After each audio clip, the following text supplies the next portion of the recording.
Bapak dan Ibu sekalian, kembali kepada tema besar kita, yaitu Sirah Nabawiyah. Dan pertemuan ini bisa dikatakan pembahasan baru berkisar fase dakwah Rasulullah SAW. Langsung beliau sendiri yang turun tangan dan terjun ke lapangan menyampaikan dakwah, baik secara pribadi, personal, maupun ditawarkan kepada kabilah-kabilah. Biasanya Nabi SAW memanfaatkan momen-momen tahun ibadah haji. Meskipun bukan hanya saat ibadah haji saja beliau berdakwah, setiap hari cerita Nabi Muhammad SAW hanya selalu untuk berdakwah kepada Allah Subhanahu wa Ta'ala, mengajak umat manusia untuk mentauhidkan Allah, menjauhi kesyirikan, beribadah hanya murni kepada Allah Subhanahu wa Ta'ala. Kenapa musim haji beliau manfaatkan? Sebab kita tahu musim haji adalah musim pemersatu seluruh manusia dari berbagai belahan dunia, yang pada saat itu mereka tentunya berkunjung ke Baitullah Al-Haram. Di sanalah Nabi SAW mendapatkan kesempatan emas yang tidak bisa disia-siakan untuk menyampaikan agama Islam. Sebenarnya Islam ini tentu saja tidak ada yang berbeda, karena kita tahu seluruh agama para nabi, para rasul alaihi wassalatu wassalam, mereka adalah membawa agama Islam. Yang membedakan satu dengan lainnya adalah syariatnya, tata cara ibadahnya. Salat juga diajarkan oleh Nabi sebelum Nabi SAW. Puasa pun demikian, dan lain sebagainya. Tidak ada yang berbeda dalam masalah mentauhidkan kepada Allah Subhanahu wa Ta'ala, baik orang per orang maupun kepada para suku. Di antaranya adalah, dan umumnya Nabi SAW saat berdakwah lebih mengena dan lebih diambil manfaatnya oleh orang-orang yang datang dari kota Yathrib. Yathrib nama lama sebelum akhirnya menjadi kota Madinah. Yathrib. Kalau untuk perorangan sebut saja. Di sana ada Suwaid bin Sobit, ada Tufail bin Umar. Apalagi kedua orang ini, mereka bukan orang sembarangan. Kedua orang ini selain memiliki nasab tinggi, orang terhormat, kedua orang ini memiliki keahlian dalam berbahasa Arab. Dengan kata lain, kalau bahasa kita ini, kedua orang ini adalah seorang pujaganya Arab. Kita tahu jamaah sekalian, pada saat Nabi Muhammad SAW hidup, bangsa Arab kala itu sangat menjunjung tinggi dan sangat menghargai ketinggian bahasa, betul tidak?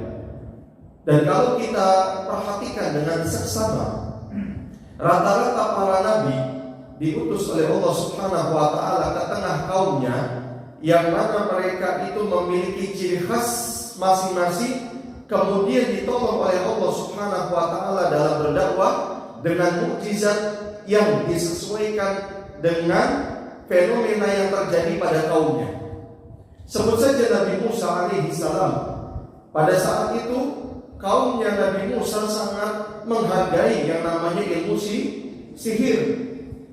Salah satu mukjizat yang diberikan Allah Subhanahu wa Ta'ala kepada Nabi Musa, di antaranya mereka anggap itu sihir, tapi sebetulnya tidak. Sebagaimana tongkat beliau bisa menjadi ular yang besar. Orang yang tahu ilmu sihir akan bisa membedakan ini sihir, ini bukan. Betul tidak? Oleh karena itu, saat para as-sahar, penyihir-penyihir pemukanya Fir'aun, melihat fenomena saat tongkatnya Nabi Musa alaihissalam dilemparkan lalu berubah menjadi ular besar, para penyihir ini tahu ini bukan sihir, ini betulan, sehingga mereka pun beriman kepada Allah Subhanahu wa Ta'ala. Nabi Isa alaihissalam pada saat itu kaumnya sangat menghargai yang namanya ilmu kedokteran. Allah Subhanahu wa taala tolong beliau dengan kemampuan bisa menyembuhkan penyakit buta, penyakit kulit, bahkan dengan izin Allah Subhanahu wa taala. Kita catat dan kita garis bawahi Bapak dan Ibu sekalian, dengan izin Allah Nabi Isa alaihissalam bisa menghidupkan orang yang sudah meninggal, tapi ini izin Allah Subhanahu wa taala. Nah, Nabi kita Muhammad bin Abdullah al-Hashimi al-Qurashi sallallahu alaihi wasallam pun demikian. Kaumnya Nabi alaihissalam saat itu bangsa Arab sangat menjunjung tinggi, menghargai bahasa mereka yang begitu tinggi. Mereka berbangga diri sampai mereka siapkan pada satu hari di sana adanya kompetisi di antara para pujangga di antara mereka. Pujangga yang paling hebat dalam melontarkan ucapan-ucapan dan syair-syair yang tidak ada bandingannya akan digantung tulisannya di sisi-sisi Ka'bah sebagai bentuk apresiasi dan pemuliaan terhadap mereka yang telah memenangkan kompetisi tersebut. Nabi alaihissalam memang bukan seorang terpelajar. Beliau seorang yang ummi. Ummi bukan pakai i. Kalau kita translate ke dalam tulisan Latin, ummi pakai y, yang kalau diartikan dalam bahasa Arab adalah tidak bisa menulis, tidak bisa membaca. Itulah keadaan Nabi kita Muhammad SAW. Banyak hikmah Bapak dan Ibu sekalian, dan sangat besar hikmah yang tersembunyi dari kondisi Nabi kita Muhammad SAW tidak bisa membaca, tidak bisa menulis. Salah satu hikmahnya adalah agar jangan sampai dituduh oleh bangsa Arab, khususnya Quraisy, Al-Quran ini buatannya siapa? Nabi Muhammad SAW. Tidak heran Bapak dan Ibu, di antara orang yang masuk Islam adalah mereka para pujangga. Karena sekali lagi, orang yang punya ilmu itu bisa membedakan antara hitam dan putihnya sesuatu. Para pujangga yang setiap hari mereka bergulat, yang setiap hari mereka itu sebagai pelaku penggiat sastra yang tinggi, akan mengetahui ini bukan buatan Muhammad. Ungkapan mereka dulu kepada Rasulullah SAW, ini bukan ungkapannya dia. Dia nggak pernah makan bangku sekolahan. Kalau istilah kita, nggak mungkin ini. Jadi orang yang punya sastra tinggi dan punya ilmu serta pakar, paham Bapak dan Ibu, ini bukan buatan manusia. Nah, di antaranya adalah Suwaid bin Somit ini. Dia seorang pujangga besar. Dia ini idola dan kebanggaannya kota Yathrib, nama kota Madinah dulu sebelum berubah menjadi Madinah. Begitu juga Tufail bin Umar. Akan tetapi para ulama ahli sejarah meragukan keislaman Suwaid bin Somit. Apakah dia ini termasuk muslim atau tidak, Allahu a'lam bishawab. Intinya jamaah sekalian yang berbahagia, Nabi Muhammad SAW berdakwah langsung, terjun ke lapangan, menawarkan Islam kepada individu, perorangan maupun kepada kabilah, para suku yang datang setiap tahun untuk menunaikan ibadah haji. Ternyata kalau kita buka lembaran sejarah yang ditorehkan oleh para ulama ahli sirah, seperti saya sampaikan tadi di muka, kebanyakan yang menerima dakwah Nabi Muhammad SAW adalah orang-orang yang berasal dari kota Yathrib atau kota Madinah. Sehingga di tahun ke-11 ada beberapa orang yang kemudian masuk Islam, yang lalu kita kenal dengan para sahabat. Di antaranya adalah As'ad bin Zurarah. As'ad bin Zurarah ini yang termasuk tokoh dari kaumnya. Kita tahu sendiri, di kota Madinah itu banyak suku-suku, baik itu suku Arab ataupun orang Yahudi. Bangsa Arab yang tinggal di kota Madinah ini juga memiliki banyak suku. Yang paling terbesar adalah suku Aus dan Khazraj. Aus dan Khazraj asalnya, Bapak dan Ibu, asalnya mereka dari Yaman. Setelah bendungan Ma'rib ini roboh, lalu mereka hijrah ke kota Yathrib, menjadi domisili tetap, beranak pinak dan berkembang banyak. Aus dan Khazraj ini saudara kandung, saudara satu bapak satu ibu. Tetapi entah, ya makanya zaman dulu sebelum datangnya Islam disebut dengan zaman jahiliyah. Mohon maaf kalau kita terjemahkan secara bebas, zaman kebodohan. Kebodohan dalam hal apa? Apakah dalam hal keilmu pengetahuan mereka? Tidak. Tapi kebodohan dalam hal menyikapi fenomena yang ada pada diri mereka. Mereka dalam menyelesaikan sebuah perkara itu tidak bisa dilaksanakan dengan musyawarah, dengan kepala dingin atau kepala kanan bahasa kita, kepala dingin, tapi langsung dengan pedang. Makanya pertempuran di antara dua saudara kandung ini bapak dan ibu sekalian, Aus dan Khazraj itu satu rahim, satu ibu, tapi mereka berperang selama 120 tahun. 120 tahun namanya berperang karena alasan sepele, yang kemudian sirna peperangan itu, permusuhan itu 5 tahun sebelum datangnya Nabi Muhammad SAW ke kota Madinah. Itu pun pertama tentu berkat rahmat siapa? Allah Subhanahu wa Ta'ala. Yang kedua, kemudian karena jasa para sahabat yang berasal dari suku Khazraj dan Aus yang telah masuk Islam terlebih dahulu. Islam ini ternyata menyatukan hati mereka yang dulunya tercerai-berai. Islam ini mendamaikan peperangan yang terjadi 1 abad lebih 20 tahun di antara mereka. Kembali adem ayem Aus dan Khazraj. Salah satu hikmah, 5 tahun sebelum Nabi Muhammad datang ke kota Madinah, di satu tempat yang namanya Bu'ath ini dikatakan oleh para ulama ahli sirah, ada yang mengatakan Bu'ath ini adalah sebuah benteng dekat sukunya Yahudi. Ada yang mengatakan sebuah lapangan luas.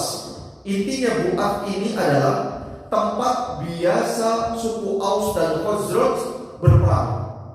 Dan peperangan terakhir 5 tahun sebelum kedatangan Nabi Muhammad ke kota Madinah terjadi di tempat itu pula. Allah Subhanahu wa Ta'ala mentakdirkan semua pemuka Aus dan Khazraj gugur di medan perang itu. Pemuka yang tewas di Bu'ath tersebut adalah pemuka yang memiliki watak keras, watak sombong, tidak mudah menerima kebenaran.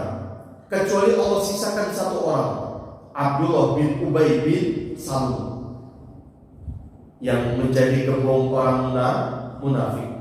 Abdullah bin Ubay bin Salul dibiarkan oleh Allah hidup. Tujuannya sebenarnya adalah untuk mengingat nikmat Allah Subhanahu wa Ta'ala. Tapi lagi-lagi Bapak dan Ibu sekalian, kalau hati ini sudah dibakar oleh iri, hati dengki, apapun akan menjadi gelap bagi matanya dan mata hatinya. Betul tidak? Ambisi dunia ini bisa menjadikan bukan hanya gelap mata kepala, tapi yang paling parah, paling fatal adalah mata hati. Sebelum kedatangan Rasulullah SAW, Abdullah bin Ubay bin Salul ini mau diangkat menjadi pemuka Aus dan Khazraj di kota Madinah.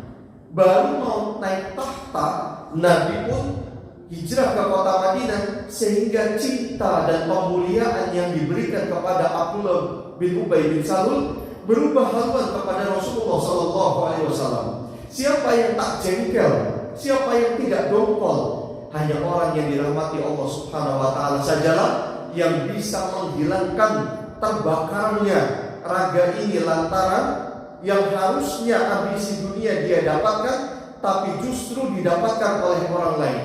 Abdullah bin Ubay bin Salul tidak ditolong oleh Allah Subhanahu wa Ta'ala, bahkan menjadi sumbu yang menyerukan beberapa orang-orang di kota Madinah untuk membenci Nabi SAW, sehingga mereka pun menjadi komunitas orang-orang munafik. Naudzubillah min dzalik. Apalagi balasan orang-orang munafik nanti Bapak dan Ibu sekalian di akhirat, innal munafiqina fid darkil asfali minan nar.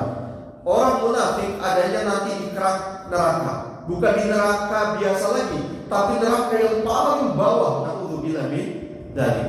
Abdullah bin Ubay bin Salul. Abdullah bin Ubay bin Salul punya anak namanya Abdullah juga. Kalau kita punya anak yang sama dengan kita, agak risih gak Pak?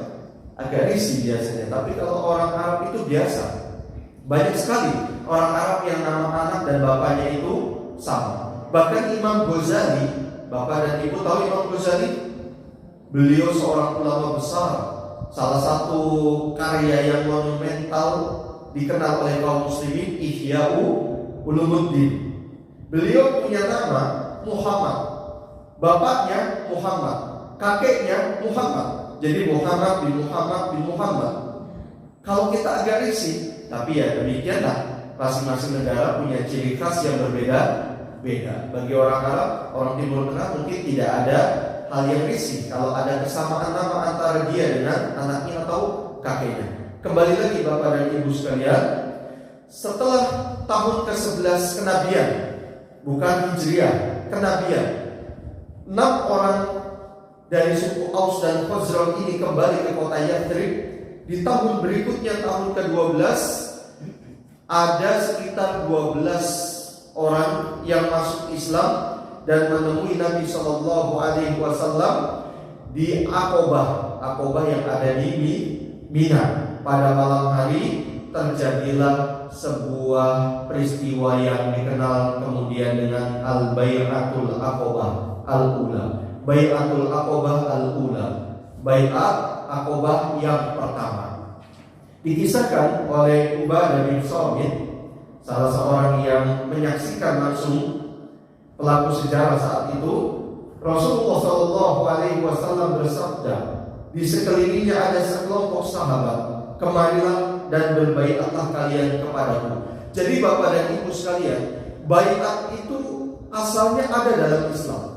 Baiat kalau kita terjemahkan secara bebas adalah saling mengikat janji, saling berjanji. Ada dalam Islam.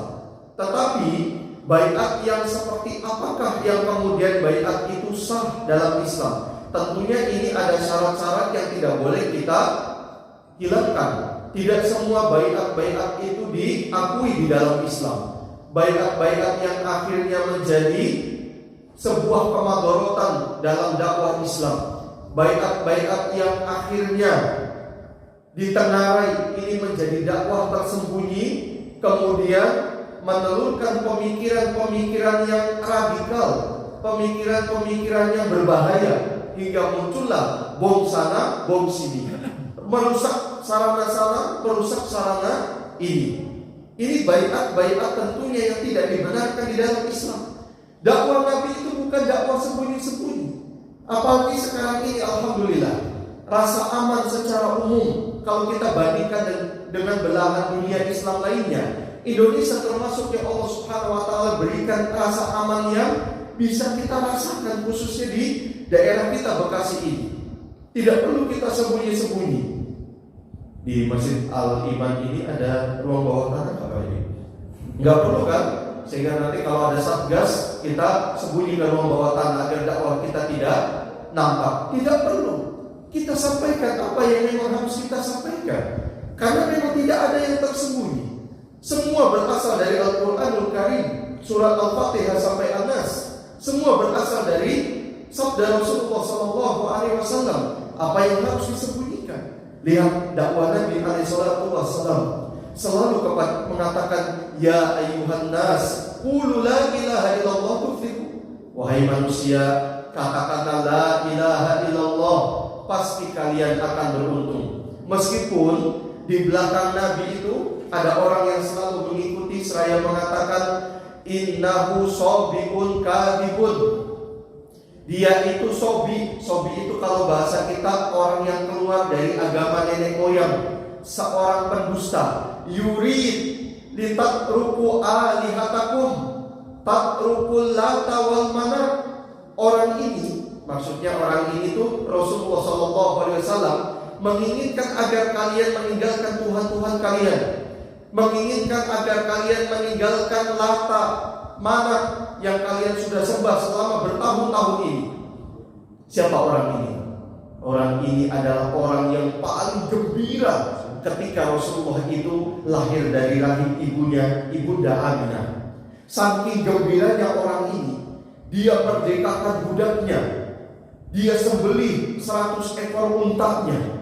Tapi setelah Nabi SAW mengikrarkan bahwa dirinya adalah Rasulullah, saat beliau itu berada di atas bukit, kemudian memanggil semua orang-orang Quraisy, mengatakan bahwasanya beliau adalah Rasulullah, orang ini mengatakan, tabban laka ya Muhammad, alihada jama'tana, celaka engkau wahai Muhammad, apakah hanya untuk ini kamu mengumpulkan kami semua? Lalu turunlah surat sebagai pembelaan dari Allah Subhanahu wa taala, yang la ta'khudhuhu sinatu wa la naum, zat yang tidak pernah tidur, tidak pernah ngantuk, membela nabinya. Tabbat yada abi lahabi wa tab. Jadi orang ini adalah Abu Lahab, yang nama aslinya adalah Abdul Uzza, kemudian dikenal dengan Abu Lahab. Abu Lahab itu artinya Abu, bapak, Lahab berkobar-kobar. Berkobar-kobar itu maksudnya mukanya itu bersinar, glowing. Tahu nggak glowing ibu-ibu? Bersinar. Karena saking tampannya, dia di antara orang paling tampan di kota Mekah saat itu Abu Lahab. Tapi ketampanan belaka atau ketampanan semata tidak berguna Bapak dan Ibu sekalian kalau tidak diiringi dengan iman. Bahkan pembelaan Allah sebagai surat yang diabadikan, bahkan dibaca terus sampai menjelang hari kiamat, menunjukkan penghinaan dari Allah sehina-hinanya kepada Abu Lahab. Karena dia orang yang paling benci, yang permusuhannya paling dahsyat kepada Rasulullah SAW. Apa isi baiat ini? Baiat Aqabah yang pertama, kata Ubadah bin Samit, hendaknya kamu tidak menyekutukan Allah dengan sesuatu apapun, tidak mencuri, tidak berzina, tidak membunuh anak-anak sendiri, tidak akan berbuat dusta yang kalian ada-adakan sendiri, tidak mendurhakaiku dalam urusan yang baik. Barang siapa di antara kalian menepatinya, maka pahalanya ada pada Allah. Barang siapa ditimpa sesuatu dari yang demikian itu lalu dia disiksa di dunia, maka itu merupakan ampunan dosa baginya. Ingat Bapak dan Ibu sekalian, semua kejadian yang membuat kita ini pilu, merana, sedih, menderita, jangan pernah kita suudzon kepada Allah Subhanahu wa taala.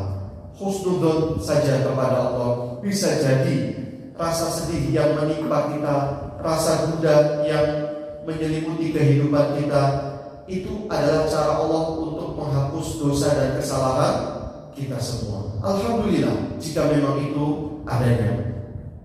Maka itu merupakan ampunan dosa baginya, kafar, penebus dosa. Barang siapa ditimpa sesuatu dari yang demikian itu, lalu Allah menutupinya, maka urusannya terserah Allah.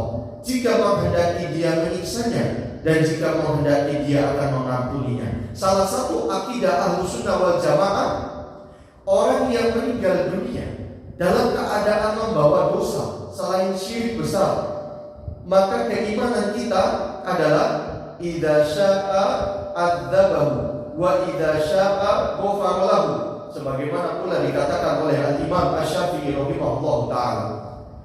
Orang yang meninggal dunia, orang muslim tentunya, kita berbicara muslim dan muslimah, membawa dosa, maka nanti kondisi dia di akhirat di bawah kehendak Allah.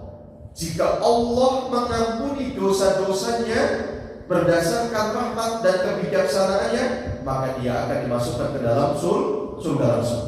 Tapi jika Allah berkehendak lain dengan kebijaksanaan dan rahmatnya dan keadilannya, orang ini akan disiksa dulu sementara waktu sampai batas waktu yang Allah ketahui. Setelah itu pada akhirnya tepat dia kembali kemana? Ke surga Allah Subhanahu wa ta'ala. Na'udzubillah dari kalau kita mencicipi neraka jahanam. Na'udzubillah dari jangan sampai, mudah-mudahan kita langsung ke dalam surga. Dan jangan takut Bapak dan Ibu sekalian, saya kasih rahasia, dan rahasia ini dari Nabi Muhammad SAW. Kalau minta surga langsung sebut namanya. Surga apa?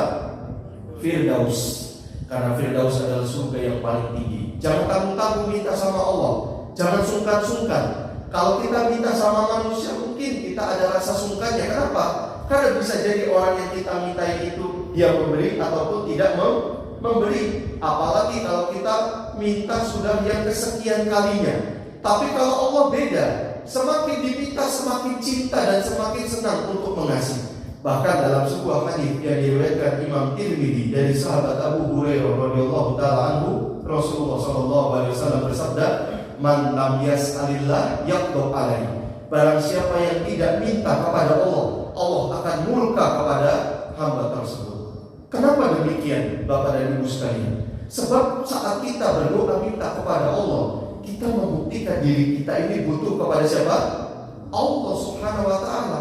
Kita sedang menunjukkan sifat lemahnya kita kepada Allah dan mengakui Allah itu Maha Kuat, Maha Pemberi rezeki.